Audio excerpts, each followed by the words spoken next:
mas maraming nagsasabi na mas masaya yung childhood ng mga batang 90s kaysa sa ngayon? Bakit mas maraming nagsasabi na yung mga batang 90s mas swerte sila kasi mas masaya yung mga naging childhood experiences nila? Simple lang.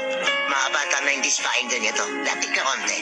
Nung panahon natin hindi pa uso cellphone. Hindi pa uso yung puro Mobile Legend, lalaro ka sa cellphone, manonood sa cellphone. Lahat ng laro natin nung bata tayo puro physical. Naalala mo pa ba yung lalabas ka sa hapon para lang makipaglaro sa mga kaibigan mo? Yung tipong nababatrip ka na kasi nabuburot ka na sa laro. Pero tuloy na pa rin kasi masaya ka makipaglaro sa kanila.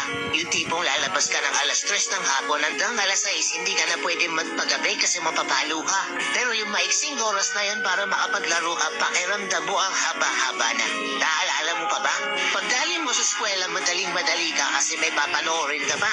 Oo, kasi yung mga palabas sa TV noon, puro pambata pa.